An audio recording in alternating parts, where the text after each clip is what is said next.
आज सकाळी संजय राजाराम राऊतचं म्हणणं आहे की मोदींच्या सभेंना प्रतिसाद नाही आणि भारतीय जनता पक्ष हा फसवा पक्ष आहे, खोटं बोलणारा पक्ष आहे। आता मोदीजींच्या सभेमध्ये किती गर्दी असते हे अगर हा संजय राजाराम राऊत शुद्धीत असेल तर त्यांच्या एका सभेमध्ये त्याला पाठवण्याची जबाबदारी माझी आणि मग तिकडे मोदींच्या घोषणांमुळे ह्याच्या अगर कानाचे पडदे फाटले नाही, लोकांचा उत्साह पाहून, लोकांचे घोषणा पाहून, तर मग मी काही हरेन। आज मोदीजींची गॅरंटी व लोकांचा इतका विश्वास आहे की ग्राउंड कमी पडतायत, लोकांना उभं राहण्याची जागा नसते, एवढं प्रचंड प्रतिसाद मोदीजींच्या सभेला मिळत आहे। आणि अगर मोदीजींची आणि मोदीजींमुळेच तुझ्या मालकाची हवा निघून गेलेली आहे म्हणून वेड्यासारखा बडबड करतोय, म्हणून मोदीजींची हवा कुठे आहे, कशी आहे आणि कशी पसरली आहे हे तुला 4 जूनच्या निकालामध्ये बघायला मिळेल। आणि मग तू आणि तुझा मालक मातोश्रीच्या 3ऱ्या माळ्यावर बसून हवा सोडत बसा आणि खोटं बोलणारा पक्ष हा भारतीय जनता पक्ष आहे। तर मग संजय राजाराम राऊतनी मला श्रीमान योगी प्रतिष्ठान बद्दल थोडं खरं बोलावं, खरं सांगावं। ही जे श्रीमान योगी प्रतिष्ठान नावाची एक संस्था आहे ज्याच्यात हे संजय राजाराम राऊत आणि त्याचा भाऊ लोकांकडून देणगी घेतात, कार्यक्रमाच्या नावाने, मदतीच्या नावाने देणगी घेतात। गेली 10 वर्ष ह्या संस्थेची ऑडिटच झालेली नाही। नेमकं या श्रीमान योगी प्रतिष्ठान हे कशासाठी काढली आहे, कोणासाठी काढली आहे? नुसतं ब्लॅकचा व्हाईट पैसा करण्यासाठी काढली आहे का? आता ह्याची सगळी उत्तरं संजय राजाराम राऊतनी खरी खरी द्यावी, कारण का आता आम्ही संबंधित डिपार्टमेंटकडे, पीओडब्ल्यू कडे ह्याची तक्रार आम्ही करणार आहोत की गेली 10 वर्ष या श्रीमान योगी प्रतिष्ठानमध्ये नेमकं कोणी कोणी देणगी दिली, कशाला देणगी दिली, ऑडिट का झालं नाही संस्थेचं, या सगळ्याचे प्रश्न आता संजय राजाराम राऊत आणि त्याच्या भावाला द्यायला लागतील। धन्यवाद। ज्या अजित पवारांवर शिखर बँकेच्या घोटाळ्याचा आरोप मोदींनी घसावरडून केला, त्यांना भाजपच्या वॉशिंगमधून त्यांनी धुवून घेतलं असं संजय राऊत म्हणतात। भाजप पक्ष हा फसवा आहे आणि मोदी खोटं बोलत आहे। अगर शिखर घोटाळ्यामध्ये अगर अजित दादांना आणि त्यांच्या कुटुंबियांना अगर क्लीन चिट मिळाले म्हणजे त्याच्यामध्ये काही पुरावे सापडले नाही। चौकशी होणं म्हणजे गुन्हा सिद्ध होणं ह्याच्यामध्ये फार फरक आहे, पण त्याच्यामध्ये कदाचित काही पुरावे भेटले नसतील म्हणून तर सांगितलं ना, भारतीय जनता पक्षाला खोटारडा बोलण्याच्या अगोदर श्रीमान योगी प्रतिष्ठान बद्दल थोडं संजय राजाराम राऊतनी खरं बोलावं। श्रीमान योगी प्रतिष्ठान मध्ये कोणी देणगी दिली, कोणी पैसे दिले, ब्लॅक अँड व्हाईट कसे केले गेले, 10 वर्षापासून ऑडिट का झाले नाही ते यावर वेळीच्या अधिवेशनामध्ये आणि संबंधित डिपार्टमेंटला आम्ही पत्र लिहिणार आहोत। म्हणून दुसऱ्यांना खोटं बोलण्याच्या अगोदर तू आणि तुझं कुटुंब किती मोठा 420 आहे हे आता येणाऱ्या दिवसामध्ये या श्रीमान योगी प्रतिष्ठानच्या निमित्ताने कळेल। उद्धव ठाकरेंनी काल भर पावसात सभा घेतली आणि मोदी शहांना ओपन चॅलेंज करत उद्धव ठाकरेला संपून दाखवा सांगितलं। उद्धव ठाकरेंनी भर मैदानात भिजावं ते बाथरूम मध्ये शावर लावून भिजावं. मोदीजी आणि शाह साहेबांना चॅलेंज करणं एवढं उद्धव ठाकरे मोठा नाही. कारण का उद्धव ठाकरेला बनवलंच, उभं केलंच हे आदरणीय मोदी साहेबांनी आणि शाह साहेबांनी. कारण का मोदीजी 14 आणि 19ला नसते तर ना ह्याचे आमदार निवडून आले असते ना ह्याचे खासदार निवडून आले असते.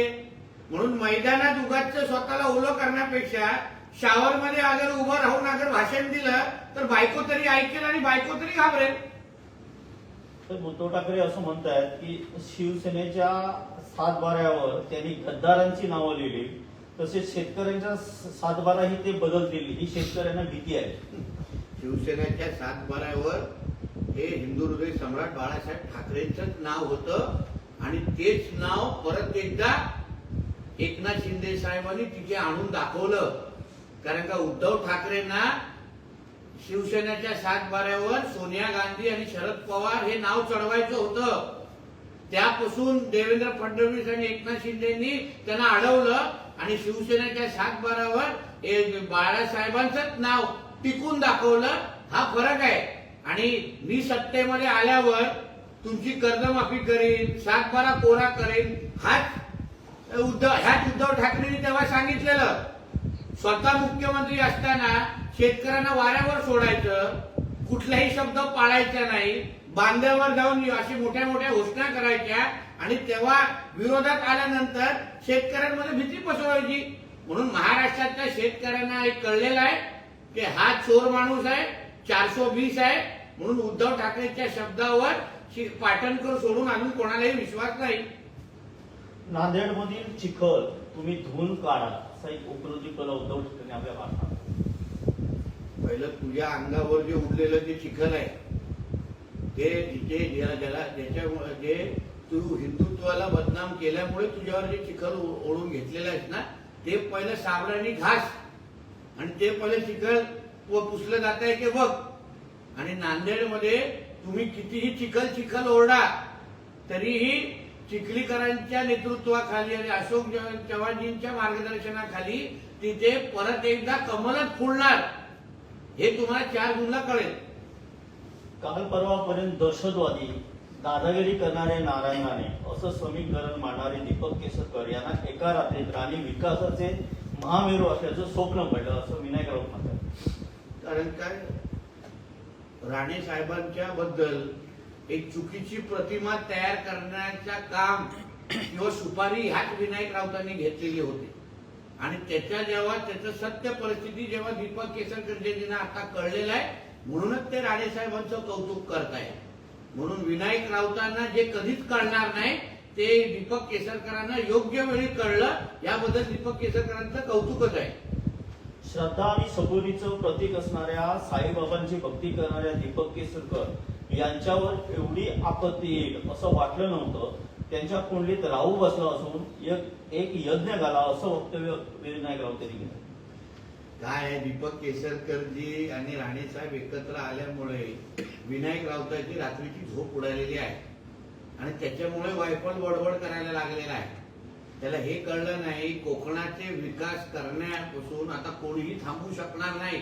कारण का हे सगळे कोकणाचे सुपुत्र मग राणे साहेब, दीपक केसरकरजी, उदय सामंत, रवी चव्हाणजी, हे आमचे शेखर निकम सगळे हे कोकणाचे सुपुत्र आता एकत्र येऊन कोकणाचा विकास करणार आणि या विनायक राऊताला 4 जून नंतर हद्दपार करणार आहे. हे तुम्ही पाहत राहा. राणे आणि केसरकर एकाच व्हॅनिटी व्हॅन मधून एकत्रित प्रचार करणार हे सुंदरचं दुर्दैव असल्याची टीका विनायक राऊत यांनी केली. आता विनायक राऊतांना मी दीपक केसरकरांना सांगेन की व्हॅनिटी व्हॅन 4 जून नंतर देऊ नका. कारण का त्याच व्हॅनिटी व्हॅनला अँब्युलन्सचं स्वरूप देऊन विनायक राऊतांना आता मुंबईच्या दिशेने आम्हाला 5 जूनला पाठवायचं आहे. माझ्या आईने देशासाठी मंगळसूत्राचं बलिदान दिले. प्रियंका गांधीचा मोदींवर प्रहार आहे. 55 वर्षात काँग्रेसने कोणाचे सोने मंगळसूत्र हिसकावले का? जेव्हा देश युद्ध लढत होता तेव्हा इंदिराजीने आपले मंगळसूत्र आणि दागिने दान केलं असं प्रियंका गांधी म्हणतात. प्रियंकाजींना मुळामध्ये आमचे नरेंद्र मोदी साहेब काय बोलले हे कदाचित कळलं नसेल किंवा त्याला कोणी योग्य लिहून दिलं नसेल आणि वाचलेले ते स्क्रिप्ट नुसतं वाचून दाखवता येतात. कारण का मुळामध्ये काँग्रेसच्या जाहीरनाम्यामध्ये जे उल्लेख केलेला, जी भीती पसरवलेली, त्याबद्दल मोदीजींनी तुष्टीकरणाबद्दल त्यावर बोट ठेवलेला आहे. म्हणून प्रियंकाजींनी पहिलं त्यांचे भाषण योग्य पद्धतीने ऐकावं, समजावं आणि मग त्याच्यावर बोलावं. भडकाऊ विधान केल्या प्रकरणी नितेश राणे, गीता जैन यांच्या विरुद्ध विविध पोलीस ठाण्यात एफआयआर दाखल झाला. काल कोर्टाचा आदेश त्या पद्धतीने आलाय, त्या पद्धतीने एफआयआर दाखल झालेले आहेत. मी एवढंच या निमित्ताने मुद्दा सांगू शकतो, जे आमची भूमिका आहे आम्ही कोर्टामध्ये मांडणारच आहोत. पण त्या सभेमध्ये जे आम्ही ज्याचा आम्ही उल्लेख केला, जे विषय मांडले, ज्याच्यामुळे हिंदू समाजाला मोठ्या प्रमाणामध्ये त्रास होतोय, हिंदू समाजाला पलायन करायला लागताय, त्या विषयाला पण पोलीस खात्याच्या माध्यमातून न्याय मिळाला पाहिजे ही आता आजही आमची मागणी आहे. म्हणून कितीही केसेस आमच्यावर टाकल्या तरीही आम्ही हिंदुत्वाचा आवाज उचलण्यापासून कमी होणार नाही, मागे हटणार नाही. उलट या सगळ्या आम्हाला जेवढा आम्हाला तुम्ही थांबवण्याचा प्रयत्न कराल तेवढ्याच ताकदीने आम्ही हिंदुत्वासाठी आमचा आवाज मोठा करू.